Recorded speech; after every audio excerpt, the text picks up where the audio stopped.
Hey everybody, Dan here, PA Country Cluckers. Going out, we're going to give the chickens some treats today.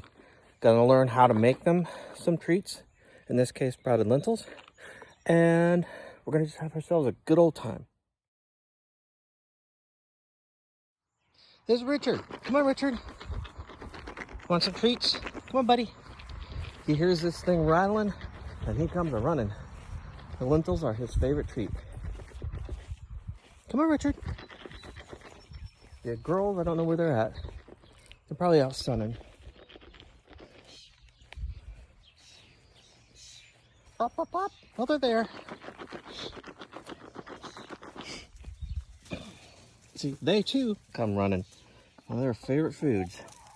Favorite treat. Fresh from the refrigerator. Get them all nice and cooled down. Hot Pennsylvania day. It's 90-something degrees. They really want something cool to eat. This is the treat for them. So, pray tell, how do you make sprouted lentils? It's cheap. It's super duper easy. You look online, there's 300 different ways to do it. And honestly, every single bean you get wants to sprout. So it's really, really simple to do. In fact, I took an old container that I had. It was full of fiber. Okay, don't judge me. I need an old man drink to. Anyway, so old fiber container, drilled some holes in it. Perfect. They eat it up. Now, what is a sprouted grain? There's two different types of grain. You have sprouted, which is what this is, and fodder. Fodder is once it gets up to about 4 inches. I don't usually do that. The problem is that inside each bean is a little bit of sugar, and that's what the birds are really after, is that sugar. The only way you can get at it, one, is to grind the dry bean, or two, sprout it as I've done here. When you sprout the bean, you're welcome. When you sprout the bean, you release the sugars. The way it works is that while the root is growing inside in the ground, and where it's supposed to be, the plant needs a little bit of sugar to grow until photosynthesis starts with the first 2 leaves. So inside is that little bit of sugar that the plant needs. That's what these girls are after right now. It's that little bit of sugar. It's not a whole lot, but it's all natural sugar. Good stuff. And it's good for humans too. And you can see that they kind of like it. Just a little.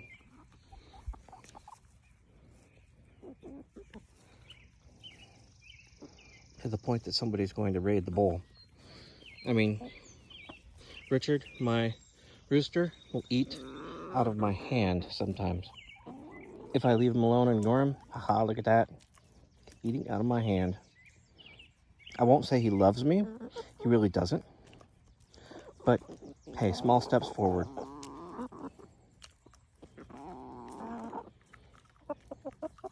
Good birds.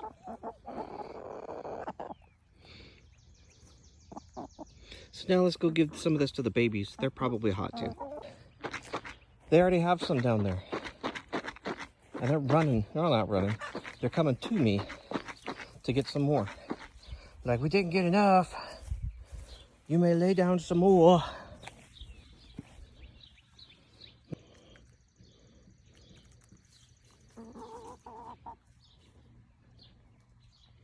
So the question is, what's up, chicken butt?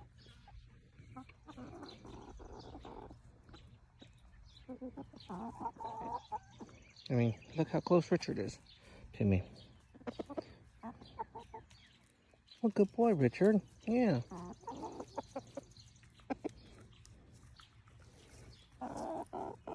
There's Sam. Sam Monella. She's easy to tell because she has the biggest of the wattles so far. I'm gonna have to leg band him at some point so that I know who is who, except for Richard. He's obvious. who he is. That's a first. You're a good boy, Richard.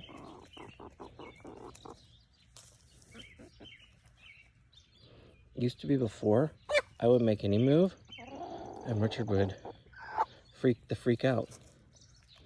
But the fact that I can actually move my hand like this, wow. Good boy, Richard.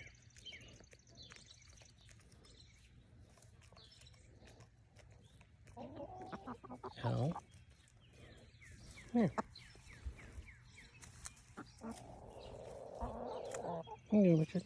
Oh, was I neglecting you? I apologize for my oversight.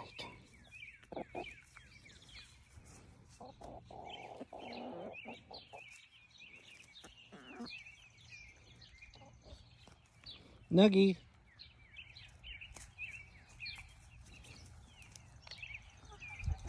I mean, look at that. They go running wherever I throw them.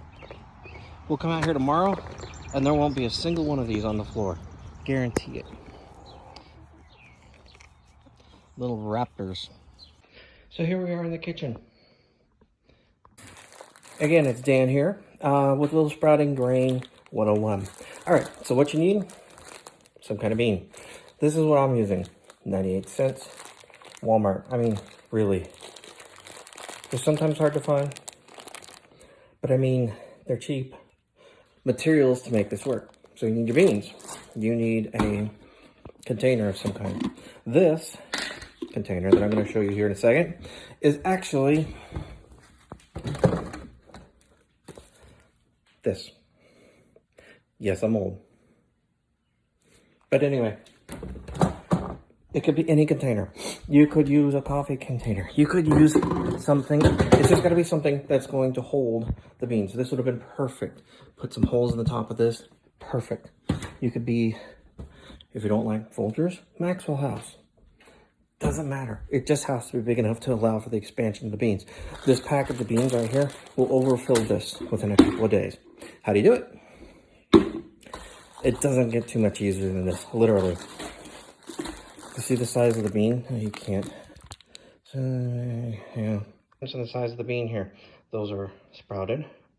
These are non-sprouted. They're at least 4 times as big. So what we're going to do is we're going to take this, put it in our container, our dirty container. I'm going to clean it. We're going to put these guys in the dirty container. You're going to let them sit overnight and take some water. Then you're going to drain the water off, hence the holes in the lid. The container.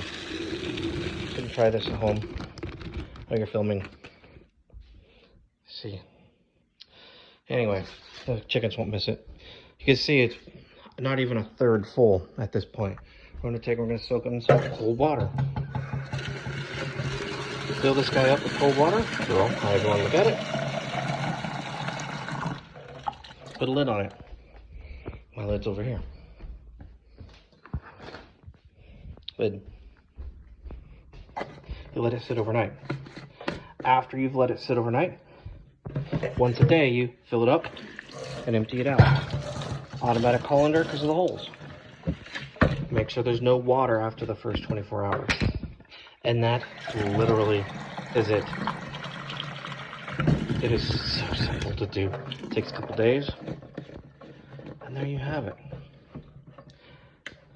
I caution against clear containers, like say this guy here, because if you let it sit out in the sun, you could get mold growth, and then you wouldn't want anything moldy. You probably shouldn't give it to the chickens.